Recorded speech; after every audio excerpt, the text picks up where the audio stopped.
So, what is psychological suffering?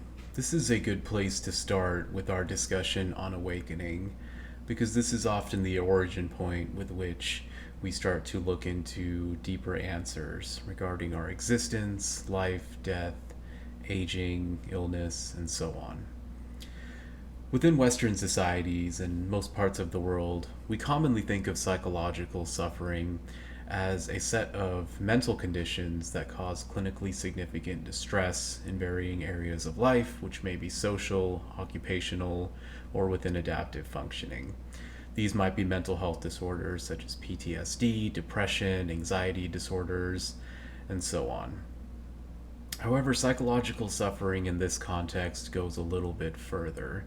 We might also talk about challenges related to what I just mentioned previously, dealing with life, dealing with death. These are things that are commonly mentioned within Buddhist paths: life, death, suffering, aging, birth, decay, illness, and so on.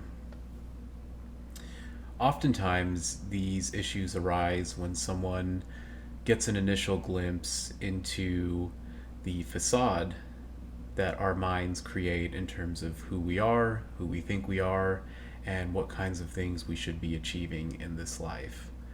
When the image of what we think we are starts to break down, a large void comes within its place, and we start to really wonder who and what we are, why we're here, and that's where a lot of this deeper exploration starts to take place. Now, we also know from clinical psychology that language is a key element that causes psychological suffering. Language, in this sense, means a way to break down reality into a set of symbols that we can operationally use, manipulate, and change in order to engage with our environment to facilitate goal directed behaviors. That's just a really fancy way of saying that we categorize information and we take away some of the context so that we can use things in ways that we can achieve our purposes, whatever it is that we intend to do. That is a double edged sword because it also comes with, again, losing that context and losing a deeper sense of who we are, what we think we are, beyond this simplified rendition of what we've labeled ourselves to be. Now, there are many other causes for psychological suffering. We'll get into those a little bit later.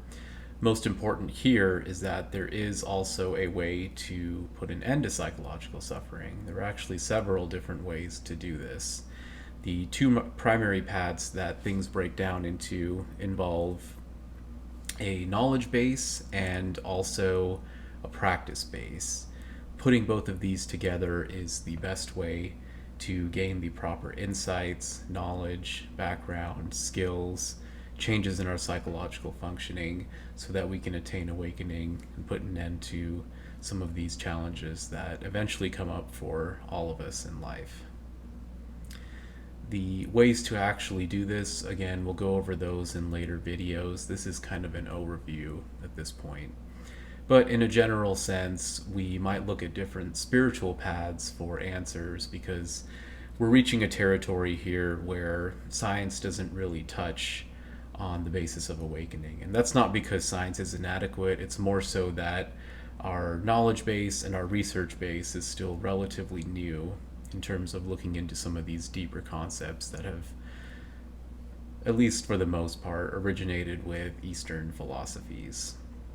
In a general sense, therapy is more focused on dealing with challenges of psychological suffering and mental health difficulties, whereas what we're talking about here is more so a psychological shift, changes in the way we live our life, changes in the way that we understand reality that help put an end to psychological suffering. Because as we'll see later on, the path that we have to follow involves uprooting many, if not all, of the causes of psychological suffering. Now, the final thing to mention here is that once we realize that who we think we are in terms of this body and this mind cannot be what we truly are because the body and mind are created and have to come to an end, surely there must be something more here. that's where the spiritual path really begins. And as we'll see in different practices, this might involve realization into the self versus the self, lowercase self versus uppercase self within Advaita Vedanta or other Hindu practices. Within the Buddhist path, it's more so taking a different perspective but reaching the same underlying conclusion, relying on sunyata or insights into emptiness.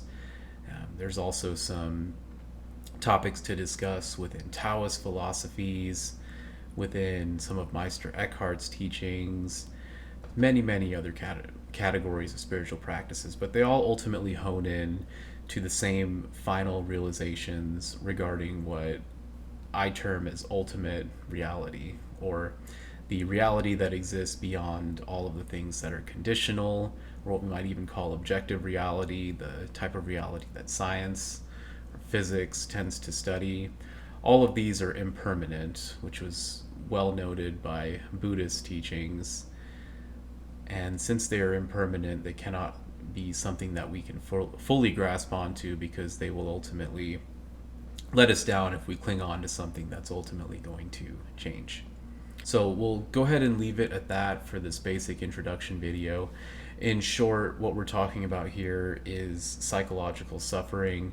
There are causes, there are ways to understand psychological suffering, there are ways to realize that there's an end to psychological suffering, and there are ways to gain proper insights and practices, engaging in practices to put an end to psychological suffering.